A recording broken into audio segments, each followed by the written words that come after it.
to my channel. My name is Donnie Lee's J on all social media platforms. First of all, let me start by saying thank you all so much for joining me today.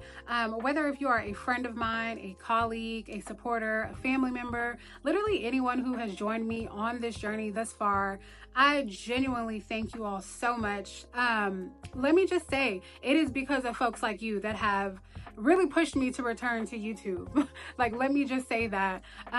It is because of the amount of support that I continue to get, the amount of also, let me just say, listen, folks started to message me like, girl, where is the content? Okay, my friends were like, we want to know your opinion on this. What are you thinking about this?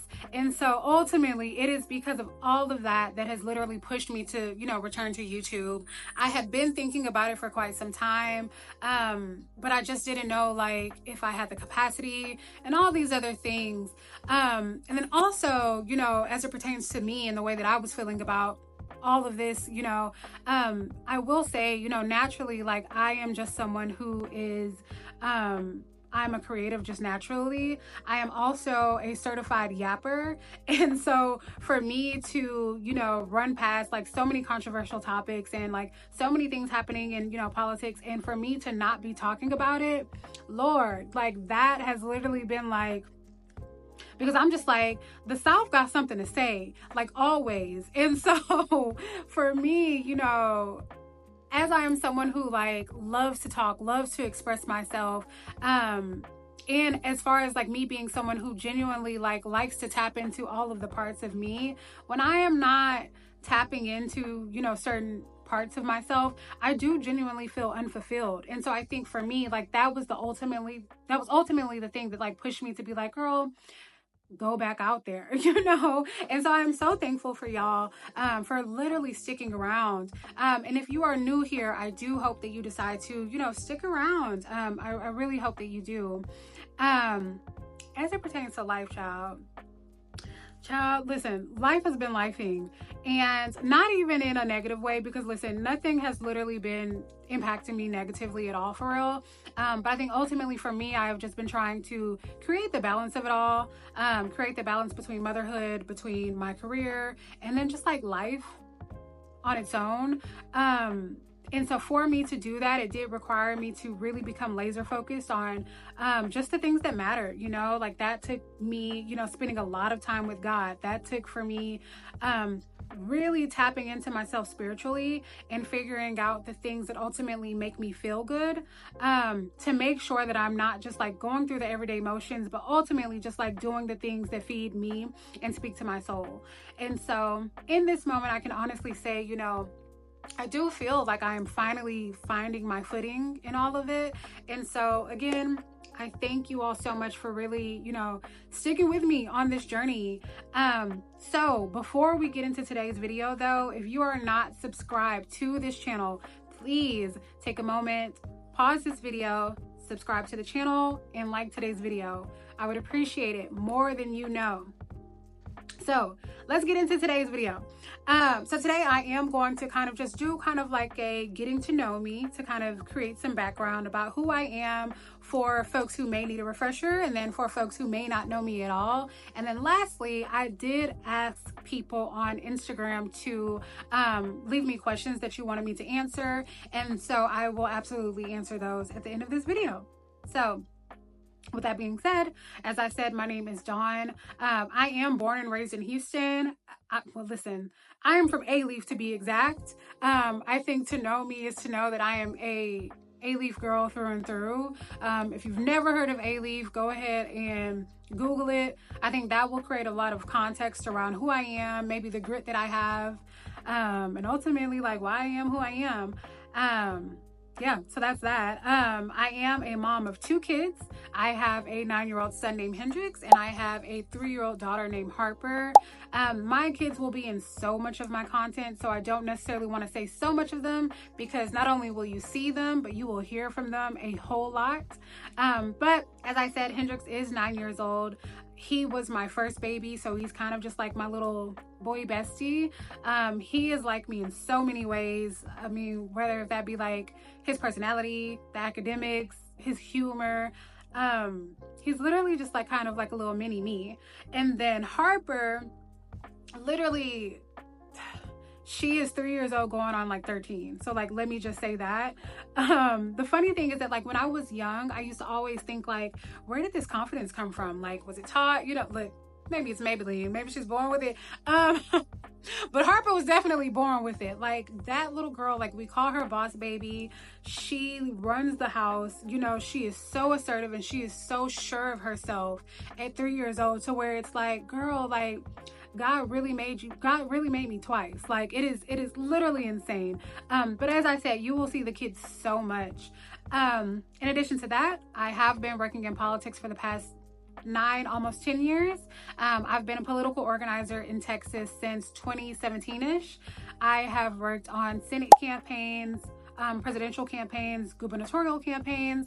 I've also worked for a civil rights nonprofit creating policy around police accountability. I've worked with the NAACP. I've worked with Black Lives Matter. I started off my career interning for political commentator Angela Rye. And there's so much more, but I will say, I took a peek at some of the questions and I saw that someone asked me about my career. So I will get into that more. But I think it also makes sense for me to kind of give even more background about like who I was even before my career in politics. So before I even got into my current career, I had a blog called Hey Brown Girl. So in 2015-ish, I created, or 2014-ish, I created a blog called Hey Brown Girl. And that blog was really just me kind of telling my own personal story in hopes that it would inspire and empower other Black women.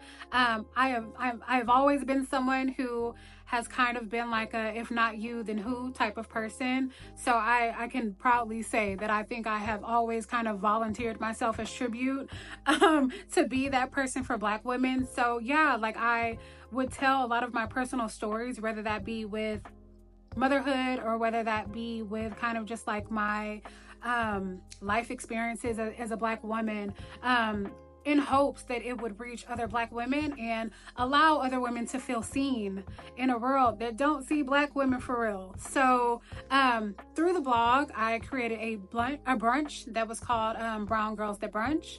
And that was really just a space where Black women could convene and ultimately have a safe space to let our hair down and just be ourselves. I think a lot of the times Black women are kind of in environments where we don't feel like we can actually be ourselves. And so Brown Girls That Brunch was really just me trying to create a space for Black women to kind of get together and be ourselves for real. And so I have always been someone who has been super big on community. I've always been someone who has been very intentional on ways to empower the Black community in ultimate hopes that we can all advance and ultimately get free for real. So yeah, that has been a lot of the work that I have done back then. In 2019 though, I did create a new brand that is now called Pretty in Politics. I also have a podcast that was branched off because of Pretty in Politics, but overall it is just my overall brand and kind of like who I am. But in 2019, I started to create content on social media that was informing folks of different voter education things. So whether that be like things that were happening in the Texas legislative session or informing folks of what a legislative session is, informing folks of different elections that are coming up, of different candidates that they need to see or hear about. I've always tried to inform my community in hopes that will ultimately like mobilize my people. And so since 2019, that has been something that I've done. In about 2022-ish, that's where I really, created and launched my podcast. It started off as like me just doing Instagram Live. Around election season, I would do different, well, I won't even just say election season because it kind of just depended, but around election season and whenever there were different things that were happening in politics, I would invite, folks onto Instagram Live for these live discussions around what it means to vote as a felon or whatever the case may be. And so that kind of pushed me to ultimately create my own podcast, which is now called the Pretty in Politics Podcast. So I have been true to this work for quite some time. I say it all the time, but I know for a fact that it is my purpose. I know that I was created to kind of uplift and empower, but ultimately mobilize my community and inform my folks of decisions that are being made about us without us. And so yeah, I think outside of my career, I am a huge gym junkie. I'm huge on wellness, so you're gonna always catch your girl at the gym. I'm huge on meditating. I'm huge on self-care. You will never see me coming on here doing any makeup tutorials or anything like that. I love to wear makeup. I'm not a makeup girly like that. I think that is kind of the gist of, some of the background. Of course, you will learn to love me along the way. So with that being said, I will get into some of the questions. So as I said, okay, I did read some of them. I did not read all of them, but I did read some of them. So I will answer the questions. Okay, so yes, as I said, there was a question about politics. So the first question that I got was, what inspired you to get into politics? So in 2015-ish, I was pregnant with my son, Hendrix. I was also a manager at Forever 21. At this time, I don't know if I was kind of already in a turning point at this point, but I will say this was also around the time of the Kaepernick kneeling, like the protest that Kaepernick was doing. This was also at the heightened time of, police brutality and the Black Lives Matter movement. So this was the first Black Lives Matter movement, not the second one when y'all hopped on all late and stuff. This was, this was Trayvon Martin. This was Alton Sterling. This was Tamir Rice. So this was like way back. So at this point in time, I was pregnant with a little black boy. Black people were getting shot and killed by the police, and Colin Kaepernick was doing a national protest because black people were getting killed by the police. And for me to kind of see all of this stuff up close in real time, it literally started to create this spiral moment for me to where I could not fully digest all that was happening. I was kind of always feeling overwhelmed because it was this is too much. I had never seen it to this extent in my lifetime. Of course, we had heard of the stories of Rodney King and all these other folks, but that was literally me being in class and learning of these things. I had not seen it up close. And so it literally kind of sent me towards this place of hopelessness of what the heck do I do for real? So that went on until about 2016-ish, which obviously was the presidential election. And I remember on election night, I was at my mom's house and we were drinking wine, kind of just watching the election results. And I remember that night sitting on my mom's floor, crying myself to sleep because Donald Trump had won. In our mind, we were literally drinking wine, just knowing Hillary Clinton was going to be the president. But yeah, I remember crying myself to sleep.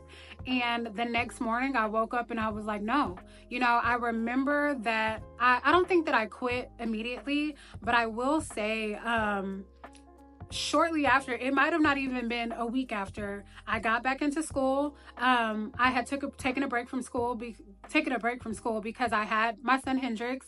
I immediately, got back into school. I changed my major. I was initially an education major because for some reason I was going to be a teacher.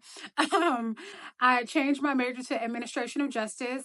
And I kind of just kept going. I did not know what was next, but I knew that I had to do something. So shortly after that, I started to volunteer for the NAACP in addition to Black Lives Matter Houston. And so through that, I started to kind of see like what organizing was. At this point, I was still kind of unclear of like what was what. Like, let me just say that. And then shortly after, I made the decision to leave Forever 21. I think around the next year or so, I ended up hearing about Beto some sort of way. I don't know if it was on TV or what, but I ended up hearing about Beto. I ended up seeing like some videos of him, and I was thinking like, okay, like this kind of looks like somebody that I can get behind. So he ended up having a town hall here in Houston, and I went, and that night happened to be the night where he had this very viral clip. Like, this video went viral like on so many platforms and for a while, because it was, someone asked him a question about Kaepernick. Like, someone asked him like what was his stance, and his answer, like, for me, I don't want to like butcher it because I don't remember it verbatim, but I remember being like, okay, like, this is somebody that I can stick behind. So that night, after they ended up making an announcement, they were like, hey, like, we're looking for students to organize. And at that time I was a student. So like, I went up and I was like, hey, like, I want to get involved. And, you know, and from that day on, you know, like, I signed up and we created what was called TSU Students for Beto. And, you know, it literally started with just a few of us, kind of knocking on doors in Third Ward, Texas, and trying to register voters and all of that. It turned into a massive campaign. And through like me organizing at TSU, I was like kind of starting to work with other students at other schools. And I remember I rose the question of like, hey, like, has anyone, you know, did anything specifically for HBCUs? Like, have we done a focus on HBCUs specifically? Because me, someone who went to an HBCU, I can tell you right here, right now, like, student organizing on an HBCU campus is completely different from any other, you know? So I had asked like, hey, like, has anyone, you know, invested in? And they were like, no, you know? And I was like, okay, well, like, I think that's really important. And they were like, well, you know, like, you should run it. And literally like right after that, I became the HBCU regional manager. And mind you, I didn't know that you could get paid from working on campaigns at this time. I was ignorant to it all. So, you know, I started to actually work on the campaign, and through that I was able to mobilize all of these different HBCUs in Texas.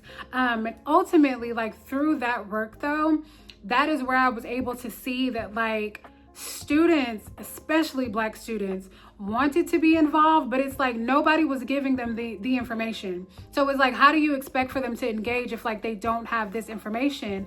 And so I became even more passionate about, you know, like mobilizing and informing Black students, because I'm like, listen, your voice can be heard, you know?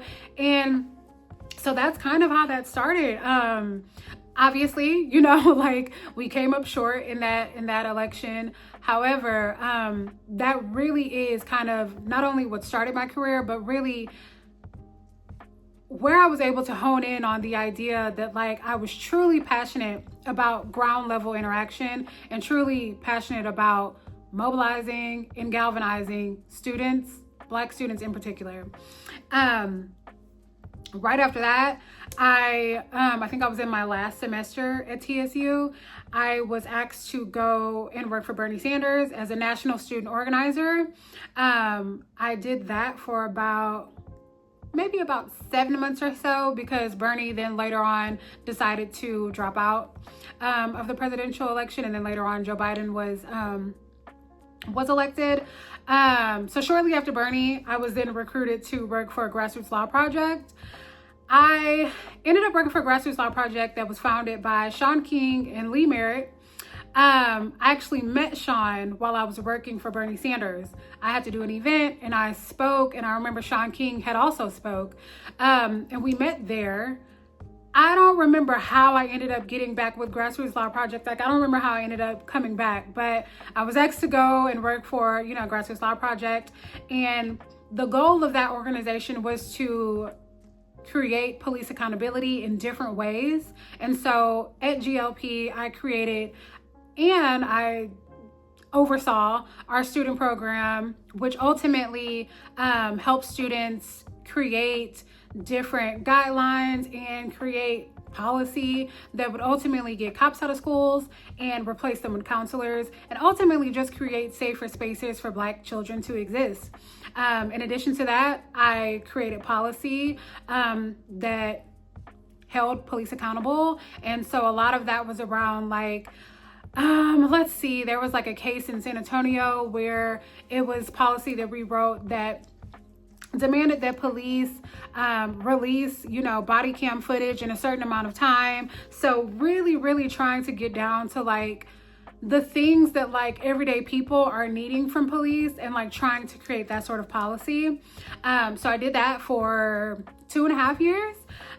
Shortly after that, I was asked to go and work for Beto again as his student organizing director. And there I created and oversaw the student program, which was one of the biggest student programs Texas has ever seen. That right now is still, I don't want to say my claim to fame because I continue to do great work, but that was one of the most heart-filling work I have done probably in my entire career. And I still love all of those babies to this day, still love all of them. Shortly after that, I worked for our commissioner, and now I work in news. And so, as I said, I've always been extremely passionate about mobilizing others.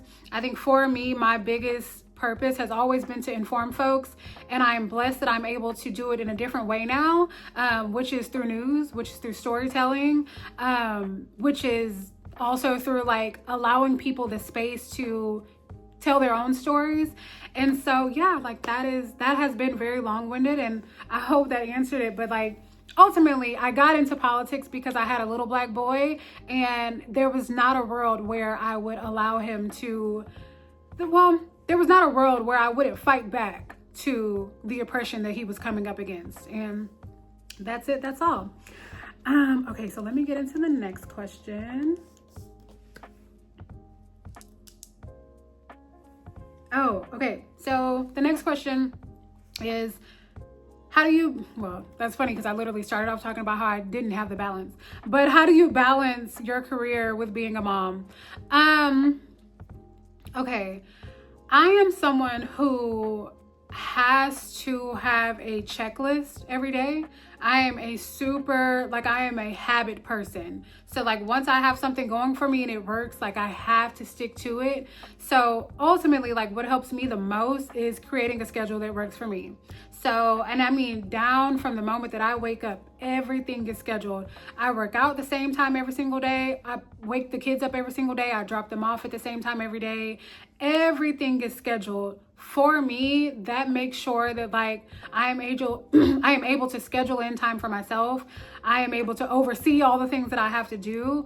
Honestly, and that just makes me like less anxious. And so like that is the biggest thing. Obviously the second thing is that I have a village. And listen, sisters, I know that I am blessed to have a village because I understand that all moms do not. And I'm gonna say something to that too, probably in another video, but I have a village and I'm very thankful for it. I have folks in my corner who understand the capacity that I have for all of the things. They understand like all of the stuff that I have, the workload that I have. And so, anytime that I need to be like, hey, like, can the kids come over for this? Or can you watch the kids for this? My family, and so whether that be like my extended family or like their father's family, like everybody is always very helpful, and I'm so thankful for them. I wouldn't be where I am as far as like career wise, like if it was not for my family, and that is for sure. And I think last, as far as like finding the balance, I think really just finding the things that work for me. Like on Sundays, child, I be at home. Like it is very seldom that you're gonna find me really, like, I love me a Sunday fun day, but Sundays have really become my days of rest and like recharge. So like I know about like 5 o'clock, the clothes need to be washed. Like we need to be getting ready for Monday. So I'm a very routine person. And I think that is ultimately the thing that keeps me the most balanced. And I hope that answered it. Okay, the next question Okay, and listen, this is one of the questions that I looked at and I laughed at because I know it's from my homegirl. And the question is, what motivates you to be a boss biatch? And first of all, anyways, okay, so to like genuinely answer that, let me just say, I appreciate it, friend. I love you so much, first of all. But to answer that, I don't know if it's like really like motivation.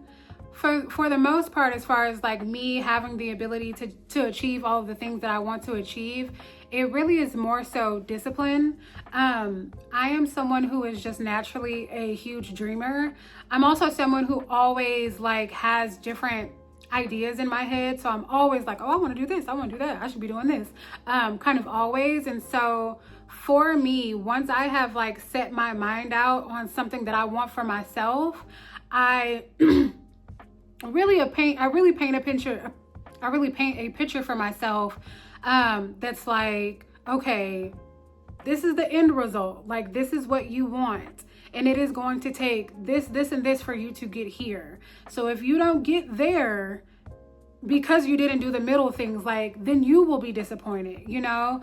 And so like, so whether that be like, hey, like, I want to get my degree by 2026, you know, like, so for me, that leaves like, hey, if you haven't done your homework, if you haven't done this, then you're gonna fail and you're gonna be back a semester, you know, like, so everything for me has like an end result. Whether that be like, hey, I want to lose 20 pounds by June, and like, here it is like May something, and I've only lost like 5, like, you know. So for me, it is the idea that like, I want to succeed in all of the things. And I know for me, it takes a little bit every day for me to kind of get to, like, for me to reach my goals. And so the motivation behind that is that like, I want to be the best person that I can be, whether that be as a mother, whether that be personally, whether that be in my career. I know that I want to succeed in all of these areas. So what motivates me is the idea that like, I gotta be great. So in order for me to be great, I have to be disciplined enough to do all the things that I need to do to make sure that I get there. And that's the motivation. I mean, I think it would be easy to say like, my kids are my motivation, but like, that goes without saying, you know, like, obviously, you know, but for me, I have so many things that I want for myself. And that's the motivation alone. I don't like to lose, you know? So I think that's the biggest thing. Okay, I have 2 more. My next question is, what advice would you give to a young Black woman who wants to get into politics? Okay. I'm gonna answer this because obviously like, you probably want to get into politics, but this can probably relate to like any field. So the first thing that I would say is, stay true to who you are. In this work, it is very easy to kind of be swayed, to kind of be impressionable, and all these other things. So like, stay true to who you are. I think like, we all have our why, which is like our reason for doing this work. I literally just shared my why. And so like, don't ever veer away from whatever that is. Because that's for you. So like, whatever that means for you, whether like, if there are certain policies that impact you, that make you feel like, hey, this is why I want to get into politics, like, you keep that, because like, that is for you. Don't let nobody come in and try to be like, hey, you know, like, maybe go this route. Don't, you stick to what your why is, and don't let anybody try to take you away from that. And I say stay true to you because it is very easy, especially in this work, for folks to try to make you conform to something else and to be someone else. So yeah, I mean, stay true to you. It's not easy. It's not easy, okay? Because it could be very cutthroat around here. But I promise it is rewarding in the end when you stick to what matters to you. The second thing that I would say is to get a mentor. Child, get you a good mentor. I will always say that, get you an elder at that. If you know someone who does this work, if that person is me, but if you know someone who does this work, don't be afraid to like reach out to them or email them or DM them or whatever and be like, hey, like, can we do coffee? Can I take you out to lunch? You know, like I really am hoping for some sort of guidance. 9 times out of 10, people will always say yes. Even to this day, I still have mentors that I truly value and I always confide in, because sometimes we just need that sort of oversight. We need someone to confide in. And so I will always say, get you a good mentor. In addition to that, internships. Now listen, I know times are hard. I was brought up in a time where internships didn't even pay, okay? I was doing 3 internships at one time when I was an undergrad, just because I wanted to do this work so much. So get you an internship. I know it might look funny. I will say the good thing is that like right now, I think some folks are paying interns, but like get you a good internship, not only because it will teach you things, but it will give you the networking experience that you need. It will also put you in rooms that like you've never been in. So it will just expand your reach a little bit more. And the last thing that I will say is advice that my mom gave to me when I was ultimately thinking of, you know, really getting activated. And that is to educate yourself as much as you can.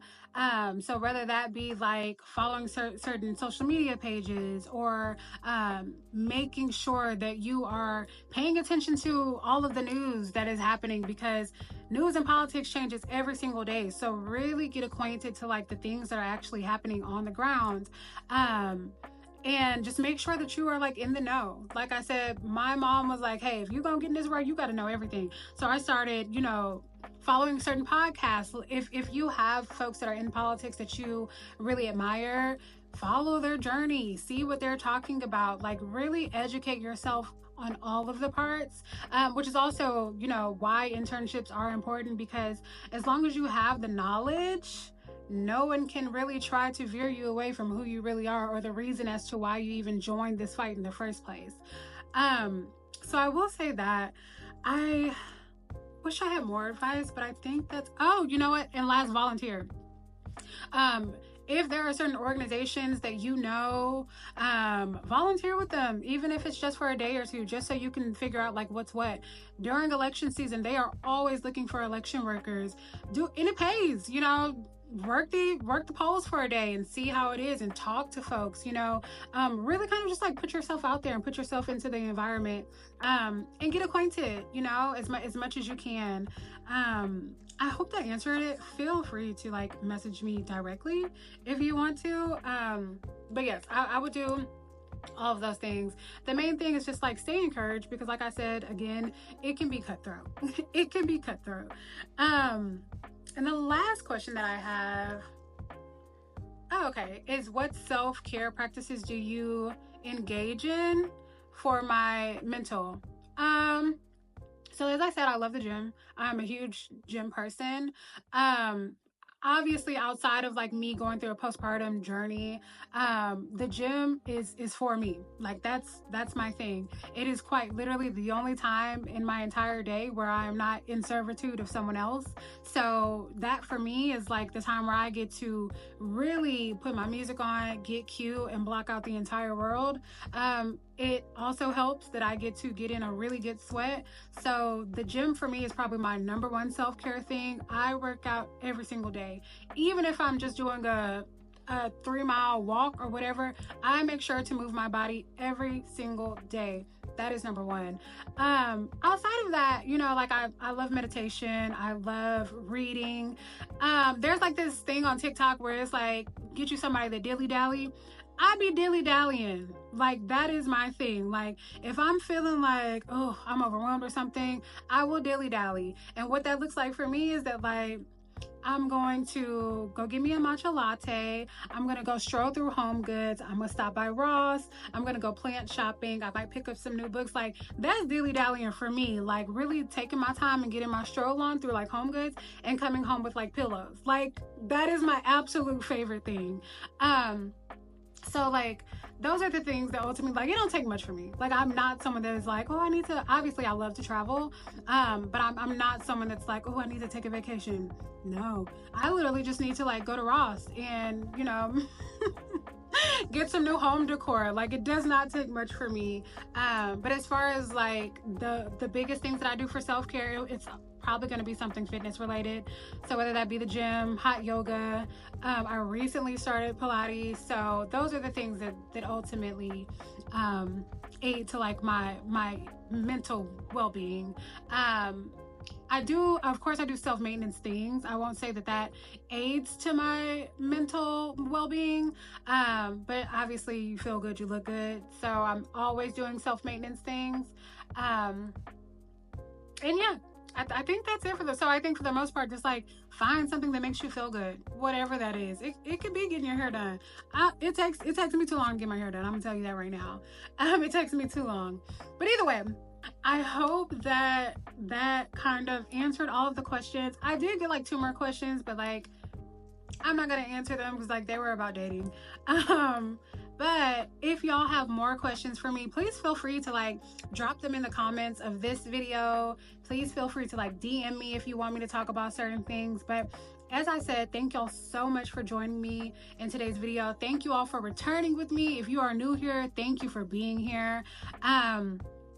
I will continue to post weekly. I don't want to say so many times weekly, but I will absolutely be posting weekly. So please make sure you subscribe and also follow me on Instagram at DonnieLeishJ on all social media platforms. Also, please follow my podcast page, which is Pretty in Politics Podcast. Thank y'all so much for watching, and I'll see y'all next time. Bye. It's